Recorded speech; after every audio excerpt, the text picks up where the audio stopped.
Hi കൂട്ടുകാരെ, എല്ലാവർക്കും നമ്മുടെ പുതിയ വീഡിയോയിലേക്ക് സ്വാഗതം. അപ്പോൾ എല്ലാവരും സുഖമായിട്ടിരിക്കുന്നു, സന്തോഷമായിട്ടിരിക്കുന്നു വിശ്വസിക്കുന്നു. ഓക്കെ, അപ്പോൾ നമ്മുടെ ഒരു പുതിയ അപ്ഡേറ്റ് എത്തിയിട്ടുണ്ട്. നമ്മുടെ NHSനെ സംബന്ധിച്ചിടത്തോളം ഒരു പ്രധാനപ്പെട്ട അപ്ഡേറ്റ് എന്ന് നമുക്ക് പറയാൻ പറ്റും.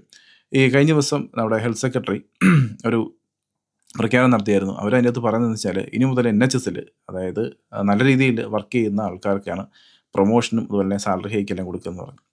നല്ല രീതിയിൽ വർക്ക് ചെയ്യുന്ന ആൾക്കാരെന്ന് ഉദ്ദേശിച്ചത് മെയിനായിട്ട് അവർ ഫോക്കസ് ചെയ്തിരിക്കുന്ന മാനേജർമാരെ. ഇപ്പോൾ മാനേജർമാർ നല്ല രീതിയിൽ ഒരു വർക്കോളിക് ആയിട്ടുള്ള ഒരു ടീമിനെ ഉണ്ടാക്കിയെടുത്താൽ മാത്രമേ അവർക്ക് പ്രൊമോഷനും അതുപോലെ തന്നെ സാലറി ഹൈക്കെല്ലാം കൊടുക്കുള്ളൂ എന്ന് പറയുന്നു.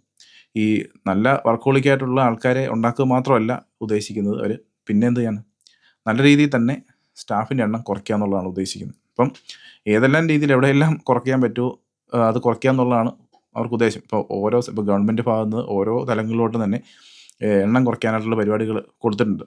NHSനാണെങ്കിലും ഇപ്പോൾ കൺസ്ട്രക്ഷൻ മേഖലയാണെന്നുണ്ടെങ്കിലും മിക്ക മേഖലയിലോട്ടും എണ്ണം കുറയ്ക്കാനുള്ള പരിപാടികൾ മാക്സിമം പറഞ്ഞിട്ടുണ്ട്. അപ്പോൾ NHS പറഞ്ഞിരിക്കുന്ന കാര്യങ്ങളെന്ന് പറഞ്ഞാൽ ഇപ്പോൾ ഇതാണ്: മാക്സിമം വർക്കോളിക്കുള്ള ആൾക്കാരെ മാക്സിമം നിങ്ങൾ കൂട്ടുക, ബാക്കിയുള്ള ആൾക്കാർ, അതായത് ഇപ്പം നമ്മൾ ഹെൽപ്പിങ്ങിനൊക്കെ ആയിട്ട് നിൽക്കുന്ന ആൾക്കാരുണ്ടല്ലോ, അവരെല്ലാം മാക്സിമം ഒഴിവാക്കുക എന്നുള്ളതാണ്. ഇതുവഴി മാക്സിമം എന്താണ് ഗവൺമെൻറ്റിലോട്ടുള്ള പണങ്ങൾ അല്ലെങ്കിൽ NHSനുള്ള ഫണ്ട് മാക്സിമം സേവ് ചെയ്യാൻ പറ്റും എന്നാണ് ഉദ്ദേശിച്ചത്. അപ്പോൾ അങ്ങനെ ഉള്ളതുകൊണ്ട് ഇപ്പോൾ ഈ പറഞ്ഞു വന്ന കാര്യം എന്താണെന്ന് വെച്ചാൽ, ഇപ്പോൾ നിങ്ങൾ മലയാളികളായിട്ടുള്ള ആൾക്കാർ ഒത്തിരി ആൾക്കാർ വർക്ക് ചെയ്യുന്നുണ്ട് നമ്മുടെ NHSൽ.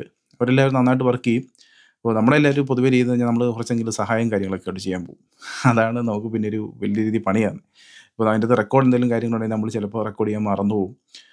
സോ അങ്ങനെ നമ്മൾ കുറേ സഹായങ്ങളെല്ലാമായിട്ട് പോകും. ഇപ്പോൾ എന്തെങ്കിലും ഒരു സംഭവം ഉണ്ടായി കഴിഞ്ഞാൽ നമ്മൾക്ക് പറയാൻ പറ്റത്തില്ല ഞങ്ങളവിടെ സഹായം ചെയ്യാൻ പോയി, അങ്ങനെ പറ്റിയോണ്ടാന്നുള്ള കാര്യം. അപ്പോൾ എനിക്ക് പറയാനുള്ളത് എന്താണെന്ന് വെച്ചാൽ, നിങ്ങൾക്ക് ഹെൽപ്പ് ചെയ്യേണ്ടവരെയൊക്കെ നിങ്ങൾക്ക് ഹെൽപ്പ് ചെയ്യുകയോ ഒക്കെ ചെയ്തോളൂ, അതൊന്നും ഞാൻ പറയുന്നില്ല. നമ്മുടെ പണി കൃത്യമായിട്ട് തീർത്ത ശേഷം മാത്രമേ ബാക്കിയുള്ളവർക്ക് ഹെൽപ്പിങ് കാര്യങ്ങളായിട്ട് നിങ്ങൾ പോകാവുള്ളൂ.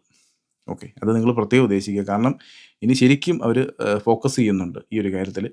അവർക്കറിയാം നിങ്ങൾ നന്നായിട്ട് പണിയെടുക്കുന്നുണ്ടെന്നുള്ളതെല്ലാം അവർക്ക് കൃത്യമായിട്ട് അറിയാം. സോ അങ്ങനെ ഉള്ളതുകൊണ്ട് അവരെന്ത് ചെയ്യും, കൂടുതൽ ആൾക്കാർ ഇനിയിപ്പോൾ എടുക്കാനും പോകത്തില്ല. കാരണം നല്ലൊരു ടീം അവർക്കുണ്ടെന്ന് മനസ്സിലാക്കി കഴിഞ്ഞാൽ പുറത്തുനിന്നുള്ള വലിയ ആൾക്കാരെ അവർ എടുക്കാനായിട്ട് പോകത്തില്ല. ഈ ഏജൻസി ആയിട്ടും പിന്നെ ബാങ്ക് സ്റ്റാഫ് ഡ്യൂട്ടി ആയിട്ട് വരുന്നവരൊക്കെ ഒന്നും അവർ കൂടുതൽ എടുക്കത്തില്ല. അപ്പോൾ അങ്ങനെയുള്ളതുകൊണ്ട് നിങ്ങൾ ഇപ്പോൾ ഹെൽപ്പ് ചെയ്യാൻ പോകുന്നുണ്ടെങ്കിൽ, അല്ലെങ്കിൽ നിങ്ങൾ നല്ല രീതിയിൽ നിങ്ങൾ വർക്ക് ചെയ്യുന്നുണ്ടെങ്കിൽ, നിങ്ങൾ എന്തായാലും നിങ്ങൾക്ക് കറക്റ്റായിട്ടുള്ള റെക്കോർഡ് ഉണ്ടെങ്കിൽ റെക്കോർഡ് കറക്റ്റായിട്ട് നിങ്ങൾ എഴുതാനായിട്ട് നിങ്ങൾ നോക്കുക.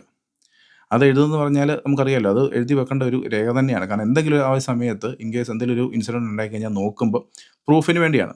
ഇവിടെയുള്ള ആൾക്കാരെന്ന് പറഞ്ഞാൽ നമുക്കറിയാം, ഇവരങ്ങനെ പണി ചെയ്യുമെന്ന് പറഞ്ഞു കഴിഞ്ഞാൽ മറ്റുള്ളവർക്കുള്ള ഹെൽപ്പിംഗ് എന്ന് പറഞ്ഞാൽ അത് വളരെ കുറവായിട്ട് അവർ ചെയ്യത്തുള്ളൂ. അവരുടെ പണി തീർത്ത ശേഷം ചിലപ്പോൾ ചെയ്യും, അല്ലെങ്കിൽ ചെയ്യത്തില്ല. അപൂർവം ചാൻസ് മാത്രമാണ് അങ്ങനെ ചെയ്യുന്നത്. അവർ കൂടുതലും ആദ്യം ചെയ്യുന്ന റെക്കോർഡായിരിക്കും. മനസ്സിലായോ? ഇപ്പോൾ ഒരു പണി കഴിഞ്ഞ് വന്നു കഴിഞ്ഞാൽ ഉടനെ തന്നെ അവർ റെക്കോർഡ് ഇടും, അല്ലെങ്കിൽ അതിൻ്റെ ഇടയ്ക്ക് തന്നെ അവർ റെക്കോർഡ് ഇടും. നമ്മളെന്ന് പറഞ്ഞു കഴിഞ്ഞാൽ ഹെൽപ്പ് ചെയ്യാൻ പോകും, അതിനുശേഷം ചിലപ്പോൾ റെക്കോർഡ് ഇടത്തില്ല, അല്ലെങ്കിൽ താമസിച്ചൊക്കെ ആയിരിക്കും വരുന്നത്. അപ്പോൾ അങ്ങനെ വരുമ്പോൾ നമുക്കത് ഏറ്റവും വലിയൊരു പണിയായിട്ട് മാറാൻ ചാൻസ് ഉണ്ട്. അപ്പോൾ എനിക്ക് പറയാനുള്ളതെന്ന് വെച്ചാൽ, ഇനി നിങ്ങളത് കൂടുതൽ ഇതിലൊന്ന് കരുതിയിരിക്കുക. ഇപ്പോൾ ഇതിൻ്റെയൊക്കെ ഒരു കാരണം കൊണ്ടായിരിക്കാം, ഇപ്പോൾ ഞാൻ നേരത്തെ ഒരു വീഡിയോയിൽ പറഞ്ഞല്ലോ, നേഴ്സുമാർ കുറേ പേര് ഇവിടുന്ന് മൂവ് ഔട്ടായി പോകാൻ ചാൻസ് ഉണ്ടെന്നുള്ള ന്യൂസൊക്കെ ഇപ്പോൾ ചില ലോക്കൽ ചാനലോട് വന്നിട്ടുണ്ടല്ലോ. അപ്പോൾ ഇതിൻ്റെയൊക്കെ ഒരു കാരണം ആയിരിക്കും എന്ന് എനിക്ക് തോന്നുന്നു. കാരണം ഒരുപാട് പേര് പോകാനായിട്ട് നിൽക്കുന്നുള്ള കാര്യം ഇതൊക്കെ ആയിരിക്കും. സോ അങ്ങനെയുള്ളതുകൊണ്ട് സ്റ്റാഫിൻ്റെ എണ്ണം നല്ല രീതിയിൽ കുറയ്ക്കാനായിട്ടാണ് ഗവൺമെൻറ് ഭാഗത്ത് നിന്ന് പ്രഷർ കിട്ടിയിരിക്കുന്നത് NHSന്. അപ്പോൾ ഉള്ള ആൾക്കാർ വർക്ക് ചെയ്യുന്നുണ്ടെങ്കിൽ അവരെ മാക്സിമം വർക്ക് ചെയ്യിപ്പിച്ച് അവരെ കൊണ്ട് മാത്രം പണിയെടുപ്പിച്ച് ബാക്കിയുള്ള ആൾക്കാരെ നല്ല രീതിയിൽ കുറയ്ക്കുക എന്നാണ് ഇപ്പോൾ ഗവൺമെൻറ് ഭാഗത്ത് നിന്ന് NHSന് കിട്ടിയ നിർദ്ദേശം. എല്ലാ ഭാഗത്തോട്ടും പോകുന്നുണ്ട്, അതിലൊന്നാണ് NHS എന്ന് മാത്രമേ ഉള്ളൂ. അപ്പോൾ അങ്ങനെയുള്ളതുകൊണ്ട് നിങ്ങൾ മാക്സിമം ശ്രദ്ധിക്കുക, നിങ്ങളുടെ പണികളിൽ നിങ്ങൾ മാക്സിമം ശ്രദ്ധിക്കുക. നമുക്ക് എന്തെങ്കിലും ഹെൽപ്പോ കാര്യങ്ങളൊക്കെ ഉണ്ടെന്നുണ്ടെങ്കിൽ നമ്മുടെ വർക്കെല്ലാം കഴിഞ്ഞ ശേഷം മാത്രം നിങ്ങൾ ഹെൽപ്പ് ചെയ്യാനും മറ്റുമൊക്കെ ആയിട്ട് പോവുക. ഇല്ലെങ്കിൽ അവസാനം അത് നമുക്ക് പണിയാവും. എന്തായാലും ഒരു കാര്യത്തിലൊക്കെ ആയിട്ട് അവർ പുറത്ത് തട്ടിവിടാനായിട്ടുള്ള പരിപാടികളാണ് നോക്കുന്നത്. അങ്ങനെയുള്ളതുകൊണ്ട് മാക്സിമം എണ്ണം കുറയ്ക്കാവോ അത്ര എണ്ണം കുറയ്ക്കാനുള്ള പരിപാടി ഉദ്ദേശിക്കുന്നത്. അപ്പോൾ ഇതെന്താണ് ഇങ്ങനെ ചെയ്യുന്നതെന്ന് എനിക്ക് സത്യത്തിൽ മനസ്സിലാകുന്നില്ല. കാരണം ഇല്ലീഗലായിട്ടുള്ള ആൾക്കാർ ഒരുപാട് പേര് ഇവിടെ വന്നിരിക്കുന്നു. അവരെ ഇവിടുന്ന് ഓടിക്കാതെ നമ്മളായിട്ടുള്ള ലീഗലായിട്ട് വന്നിരിക്കുന്ന ആൾക്കാരെ, ഇങ്ങനെ വർക്ക് ചെയ്യുന്ന ആൾക്കാരെ എല്ലാം ഓരോ കാരണം വെച്ച് ഇങ്ങനെ തട്ടിവിടുന്നതിൻ്റെ ഉദ്ദേശം എന്താണെന്ന് എനിക്ക് മനസ്സിലാകുന്നില്ല. ഇതിൽ എത്ര എളുപ്പമാണ് ഇല്ലീഗലായിട്ട് വരുന്നവരെ ഓടിക്കുന്നത്. സോ ഇനി അത് പറഞ്ഞിട്ടൊന്നും കാര്യമില്ല. എന്തായാലും നമ്മുടെ വർക്ക് നമ്മൾ കൃത്യമായിട്ട് നോക്കുക ആണ്. ഇപ്പോൾ അവർ നോട്ടീസബിളാണ് എല്ലാവരും. ഓക്കെ, അതുകൊണ്ട് ശ്രദ്ധിക്കുക ഇതെല്ലാവരും. കാരണം ഇത് മാനേജേഴ്സിനും വലിയൊരു അടിയായിട്ടാണ് വന്നിരിക്കുന്നത്. കാരണം ഇല്ലെങ്കിൽ ഈ ഒരു സംഭവം കറക്റ്റായിട്ട് ഒരു ലെവൽ എത്തിച്ചാൽ മാത്രമേ, ഗവൺമെൻറ് ഇത് കാണിച്ചു കൊടുത്താൽ മാത്രമേ മാനേജറിനും അതിനുള്ള ഹൈക്കും സാലറി ഹൈക്കും അതുപോലെ തന്നെ പ്രൊമോഷൻസ് എല്ലാം കിട്ടുള്ളൂ. അവരൊരു ഹാപ്പി ആകത്തുള്ളൂ. അപ്പോൾ അവരിത് മാക്സിമം നമ്മളിലോട്ട് പ്രഷർ ചെലുത്തും.